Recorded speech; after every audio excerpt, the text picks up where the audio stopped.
मेरी भाभी के सुंदर होने से मैं जलने लगी। पारिवारिक कहानी। मेरा नाम प्रिया है। मैं बहुत खुश थी कि मेरी शादी रवि से होने वाली है। शादी घर वालों की मर्जी से ही तय हुई है। मेरी भैया की शादी अभी 1 साल पहले ही हुई है। मेरी भाभी का नाम रचना है। मेरी भाभी बहुत सुंदर हैं, साथ ही बहुत हंसमुख हैं। हंसना और बातें करना उन्हें बेहद पसंद है। जब से भाभी घर आई हैं, घर में एक अलग ही माहौल रहता है। मेरी भाभी से मेरी अच्छी बनती है, लेकिन एक बात की वजह से मुझे नहीं पता था कि मेरी सोच इतना बदल जाएगी। एक दिन तब मैं, भाभी और रवि साथ में एक कमरे में बैठे थे। हम लोग बैठे ऐसे ही बातें कर रहे थे। जैसा कि मैंने पहले ही बताया कि मेरी भाभी बहुत बातें और मजाक करती हैं। ऐसे ही बातों बातों में उन्होंने रवि से कह दिया कि आपने भी क्या देखकर इसे पसंद कर लिया? आपका दिमाग तो सही है ना? अभी भी मौका है, आप बच सकते हो, शादी भी हुई नहीं है। इतना भी तो होता शायद मैं बर्दाश्त कर लेती, लेकिन उसके बाद जो रवि ने कहा उससे मुझे ज़्यादा बुरा लगा। रवि ने कहा कि क्या करूं भाभी, आपकी जैसी सुंदर तो मुझे शायद मिलेगी नहीं, तो अब जो मिली है उसी से शादी कर लेता हूं। बात मजाक में ही हो रही थी, लेकिन मुझे वो बात दिल पर लग गई।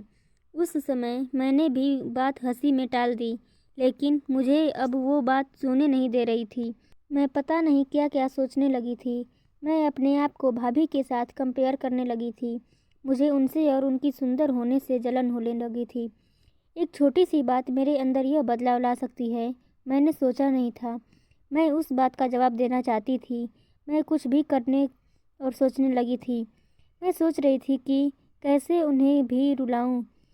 शादी की तैयारियों के साथ मेरा दिमाग भी कहीं और ही चलने लगा। एक दिन भाभी शॉपिंग करने के लिए मम्मी के साथ बाहर गई थी। घर में भैया थे। मैंने सोचा कि भैया को कुछ ऐसा कहूँ जिससे इन दोनों के बीच झगड़ा हो, थोड़ी कहा सुनी हो, भाभी थोड़ी परेशान हो। उस समय बस इतना ही चाहती थी, लेकिन मुझे नहीं पता था कि मेरी इस बात से उन दोनों की ज़िंदगी में जहर घुल जाएगा। भैया भाभी को फ़ोन लगाकर पूछ रहे हैं कि कब तक आओगी। भाभी ने कहा बस आ ही रहे हैं। भैया बोले कि पहले भी यही बोला था, अब भी यही, कब तक आओगी। मैंने उस बात को पकड़ लिया और भैया के फ़ोन रखने के बाद मैंने कहा कि खूबसूरत लड़कियों की बात का कोई भरोसा नहीं होता भैया। पता नहीं क्या क्या छुपाती हैं, क्या झूठ बोल सकती हैं। आखिर वो भाई तो मेरे ही थे। उन्होंने भी मेरी इस बात को पकड़ लिया। पूछा क्यों, क्या बात कर रही है, तुझे कुछ पता चला क्या?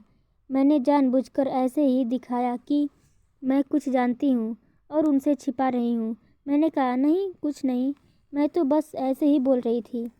भैया ने पूछा तो मैंने और ज़्यादा परेशान उन्हें किया। मुझे पता था कि वो जितना परेशान होंगे उतना ही भाभी भी परेशान होंगी।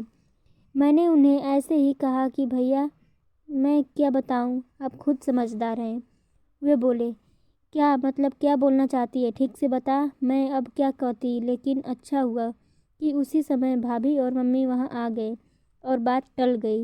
लेकिन मुझे बहुत खुशी हो रही थी कि मैंने अपना काम कर दिया। भैया उनके आते ही अपने कमरे में चले गए। बस मुझे अब भाभी का वैसा चेहरा देखना था जो मैं देखना चाहती थी।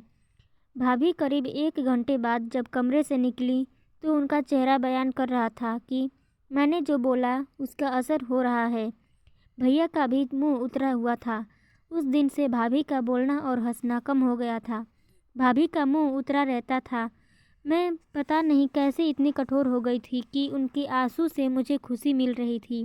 भैया और भाभी में सब कुछ ठीक नहीं है, इस बात का पता अब हमारे घर में सबको चल गया था। भाभी अब मुझसे भी बात नहीं कर रही थी, लेकिन मुझे बुरा नहीं लग रहा था। एक दिन भैया भाभी से किसी बात पर बिगड़ गए और सबके सामने उन्हें घर से जाने को कहने लगे। मम्मी और पापा ने कहा कि क्या बात हुआ है, क्या बात कर रहा है, ऐसा क्या हुआ है, लेकिन वो कुछ बोले नहीं। भाभी को वो बात बहुत बुरी लगी और वो घर से जाने लगी। मम्मी ने कहा कि शादी सर पर है, ऐसे कहाँ जा रही हो। भैया बोले उसे जाना है तो जाने दो। भाभी मेरी तरफ देख रही थी, लेकिन मुझे ना बुरा लग रहा था ना मैंने उन्हें रोका। भाभी अपने घर चली गईं। शादी में सिर्फ 10 दिन बाकी थे और भाभी घर से चली गईं।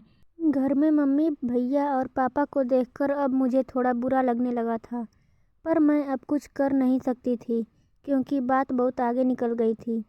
सच बताऊं तो बात इस हद तक चली जाएगी इसका मुझे अंदाज़ा भी नहीं था।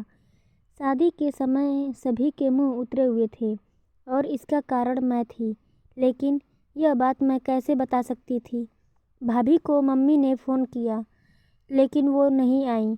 घर का माहौल ही बदल गया। भैया से सभी पूछ रहे थे कि ऐसा क्या हुआ, लेकिन वो भी कुछ नहीं बता रहे थे। घर की रौनक ही चली गई थी। शादी को एक दिन बचा था और भाभी अचानक ही वापस आ गईं। भाभी को देखकर मम्मी खुश हो गई थी। मैं अभी भाभी से बात नहीं कर रही थी, सोच रही थी कि किस मुंह से बात करूं। मेरी वजह से भाभी इतना परेशान हुई। जो भाभी खुद ही मेरे पास आई। मैंने बोला, आप आ गई? वो बोली, हाँ। मैंने सोचा कि अगर मैं नहीं जाती तो तुम्हें तैयार कौन करता। भाभी ने ऐसा कहा तो मैं रोने लगी। भाभी ने कहा कि मुझे तुम्हारे भैया की बातों का इतना बुरा नहीं लगा। ठेस तो तुमने मुझे पहुंचाई है। मैं घर से भी तुम्हारी वजह से गई थी। मैंने सोचा कि तुम मुझे फ़ोन करके बुलाओगी, लेकिन तुमने ऐसा नहीं किया। मुझे नहीं पता कि तुमने ऐसा क्यों किया, लेकिन मैं तुम्हें एक बात समझाना चाहती हूँ। अब तुम्हारी शादी होने वाली है, तुम दूसरे घर जाओगी। कुछ ऐसा मत करना जिससे बाद में तुम्हें पछतावा हो। मैंने भाभी को कहा कि भैया को बता देती हूँ कि वो मजाक था। भाभी बोली, तुम उसकी चिंता मत करो। उन्हें अगर अपनी पत्नी पर विश्वास नहीं हो तो उनकी गलती है, तुम्हारी नहीं। मैं उनसे निपट लूँगी। शादी का समय है, तुम खुश रहो।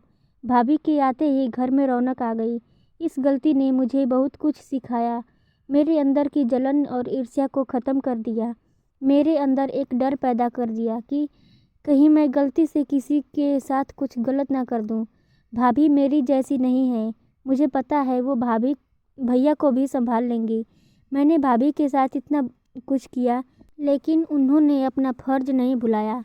यह बताया कि यह सब मेरी गलती है। ऐसी भाभी सभी को मिले। आपको यह कहानी कैसी लगी हमें कमेंट करके ज़रूर बताएं।